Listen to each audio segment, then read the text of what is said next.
I want a divorce. I looked up from my coffee, steam still rising from the mug. Valentina stood in the doorway of our kitchen, arms crossed, face set in that expression I'd seen 100 times before, determination mixed with theatrical flair. Okay, I said. The word hung in the air like a grenade with the pin pulled. Her eyes widened. This wasn't the script she'd written in her head. That's it. Just okay. I took another sip. What did you want me to say? We were 46 and 43 respectively. 15 years of marriage. No kids. Her choice, which had become my relief around year 10. Our condo in downtown Portland had appreciated nicely. I worked in software consulting. She managed a boutique marketing firm with her two best friends, Bianca and Chiara. I expected you to, I don't know, fight for us. Her voice cracked slightly, but I knew better. Val, you've threatened divorce 6 times in the past 3 years. Last month you told your book club I was emotionally unavailable. 2 months before that, you announced at Bianca's birthday party that you were reassessing your life choices. Should I go on? Her face flushed. Those were moments of frustration. And this isn't. She straightened her spine. No, this is real. I've already talked to Bianca and Chiara about it. We had a whole session about it at wine night. Of course she had. The Trinity had spoken. Valentina didn't make decisions. She crowdsourced them from her echo chamber. Then I guess we should call a lawyer, I said, standing up. I've got a meeting at 9. I grabbed my keys and walked past her. She didn't move, didn't speak. The silence followed me all the way to my car. That was Monday. By Wednesday, I'd contacted 3 divorce attorneys and scheduled consultations.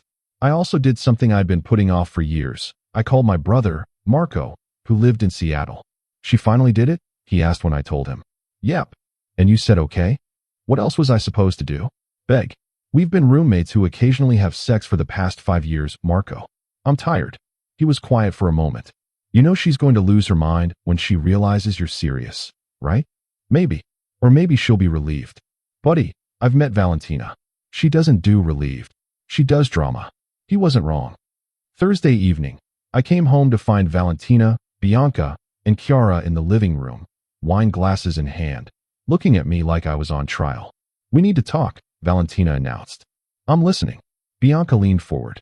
She was the aggressive one of the trio, always had been. Short dark hair, always wore statement jewelry that clinked when she gestured. Valentina told us how you reacted on Monday. I said okay. What about it?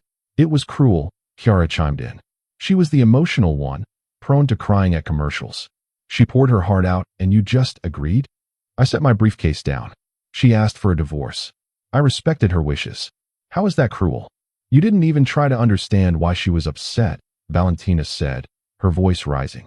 You just shut down like you always do. Val, you've been upset about something different every week for 3 years. I stopped trying to keep track. Bianca stood up. This is exactly what we're talking about. You're dismissive. You don't value her feelings. I value honesty, I shot back. And honestly, if she wants out, I'm not going to stand in her way. We're both unhappy. Let's just end it cleanly. The room went silent.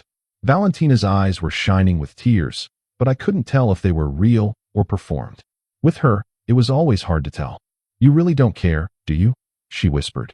I cared for 15 years, Valentina. I cared through every dramatic exit, every threat, every time you told your friends our private business before talking to me. I cared until I didn't have anything left to give. I walked to the bedroom and closed the door. Friday morning, I woke up to find Valentina had left early. There was a note on the kitchen counter written in her dramatic, looping handwriting. The girls and I have made a decision. For the next month, we're implementing a social boundary exercise. You are now invisible to us. We will not speak to you, acknowledge you, or engage with you in any way. This will give you time to reflect on your behavior and emotional unavailability.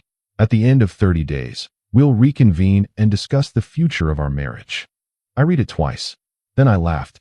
Actually laughed out loud in my empty kitchen. They were serious.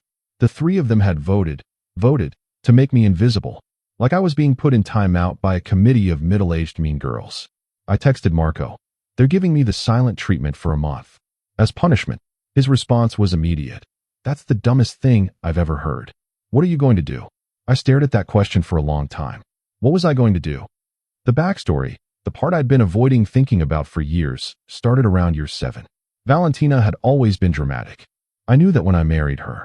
She was passionate, expressive, the kind of person who cried at beautiful sunsets and laughed so hard she snorted. I'd loved that about her once. But somewhere around year 7, after we definitively decided against kids, something shifted. She started spending more time with Bianca and Chiara. They'd started their marketing firm together, which meant constant collaboration, constant contact. Wine nights became wine marathons. Weekend brunches turned into weekend-long planning sessions. I didn't mind at first. I had my work, my hobbies. I'd taken up woodworking in the garage, was getting pretty good at it. But then came the comparisons. Bianca's husband bought her a Tesla. Chiara's boyfriend surprised her with a trip to Santorini. What was I doing to keep the romance alive? Never mind that I'd been paying 70% of our bills while her firm got off the ground. Never mind the renovated kitchen, the new furniture, the carefully planned anniversary trips that she complained about because they weren't spontaneous enough. The fight started. Small at first, then escalating. She'd bring up things I'd said months earlier, twisted into unrecognizable shapes. She'd announce our problems to anyone who would listen, friends, family, strangers at parties. I became the husband who doesn't understand her. I suggested counseling. She went twice, declared the therapist wasn't a good fit because the therapist suggested Valentina might need to work on her communication style. By year 12, I'd emotionally checked out. I was present but not engaged. I did my part, paid bills, maintained the house, showed up to events, but the spark was gone. I'd stopped trying to understand her mercurial moods because there was no logic to them. And now, finally, she pulled the trigger on divorce. Except she hadn't really. This invisible punishment was just another game. Another test I was supposed to fail so she could feel justified in whatever narrative she'd constructed. But I was done playing. That Friday night, I called a realtor. Then I called my attorney and scheduled an emergency consultation for Monday. Saturday, I went to the bank and opened a new account. I had the next 2 paychecks redirected there. Sunday, I started packing. Not everything, just the important stuff. Documents, photos that mattered to me, the tools from the garage. I rented a storage unit across town under my name alone. Valentina was gone all weekend. According to her Instagram stories, she was at Chiara's beach house with her girls, drinking rose and posting inspirational quotes about knowing your worth. Monday, I met with my attorney, David. He was in his 50s, had handled 3 of my colleagues' divorces, had a reputation for being fair but firm. So she's giving you the silent treatment, he said, after I explained the situation. For a month. Then we reconvene. He leaned back in his chair. That's actually perfect for you. How so? Because she's creating a paper trail of abandonment. She's the one who asked for divorce. She's the one implementing separation tactics. If she's not living in the home, not communicating, not participating in the marriage, that all works in your favor. She's still living there. She's just not talking to me. Even better, you're both still in the marital home, but she's the one creating the hostile environment. Document everything. Dates, times, any communication. Keep that note she left you. I nodded. What about assets? Oregon's an equitable distribution state, not community property. But given the circumstances, your cooperation in the divorce versus her theatrics, we can negotiate a favorable settlement. How much of the property do you own? The condo's in both names, but I put down 70% of the down payment. I have the bank records. I've also paid about 70% of the mortgage over the years. Good. Keep gathering documentation. And if I were you, I'd use this month wisely. I spent that week becoming a ghost in my own home. Valentina and her friends kept their word. When I walked into a room, they'd go silent or leave. If I was in the kitchen, they'd wait until I left. It was almost impressive how committed they were to this absurd exercise. But it gave me freedom. I worked from home more, using the time I'd normally waste commuting to sort through 15 years of accumulated stuff. I realized how little of it actually mattered to me. The expensive art Valentina had insisted we buy, the designer furniture, the kitchen gadgets we'd never used. I wanted out. Completely out. By the end of week 1, I'd moved most of my personal belongings to the storage unit. I did it during the day while Valentina was at work. Clothes, books, my electronics, the furniture from my home office. The good tools from the garage, the ones I'd actually paid for and used. The condo started to look different, emptier. But Valentina was so busy with her silent treatment that she didn't notice. Week 2, I met with David again. We drew up divorce papers. I was offering a clean split on the condo, sell it, divide the proceeds proportionally to what we'd each contributed. I'd keep my retirement accounts, she'd keep hers. No alimony on either side. This is more than fair, David said. She'd be stupid not to take it. Will she, though? He smiled grimly. In my experience, people like your wife don't actually want the divorce. They want the drama of the divorce. The attention. The narrative of being wronged. When confronted with the reality of it, the paperwork, the asset division, the actual end, they backpedal. So what do? You follow through. You show her you're serious. And if she contests it, we fight. But my gut says once she realizes you're not playing her game anymore, she'll either cave or escalate. Either way, you'll know where you stand. Day 15 fell on a Wednesday. I came home from a client meeting to find the condo empty. Actually empty. Valentina, Bianca, and Chiara were nowhere to be seen. I took the opportunity to move the last of my things. The handmade bookshelf I'd built in the garage. A few remaining boxes of files. By 7 p.m., I was done. The condo looked gutted. My office was empty. The garage had nothing but her car in it. Half the living room furniture was gone. The pieces I'd brought into the marriage or bought myself. I sat on the couch, one of the few pieces remaining that we'd bought together, and drafted a note. I kept it simple. Valentina, you asked for a divorce. I agreed. I filed the papers. You'll receive them from my attorney within the week. I've removed my personal belongings from the condo.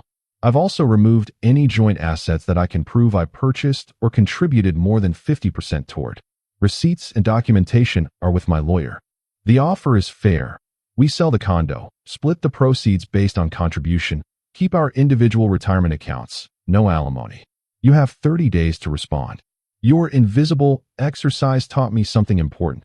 I don't need to be seen by you to know my worth. I've spent 15 years trying to be enough for someone who would never be satisfied.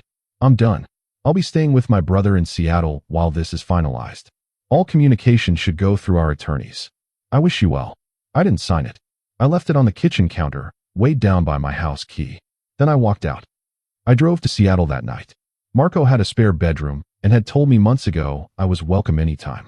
You really did it, he said when I showed up with 2 suitcases and a box of my favorite books. I really did it. How do you feel? I thought about it. Light. Like I just put down something I've been carrying for years. She's going to lose it when she sees that note. Probably. But it's not my problem anymore. Valentina called 4 days later. I'd blocked her number, but she called Marco's phone. He answered on speaker. Hello. Where is he? Her voice was raw, like she'd been crying. If you mean my brother, he's not interested in talking to you. Marco, please. I need to talk to him. He can't just leave like this. He can't just, everything's gone. Half the furniture is gone. His office is empty.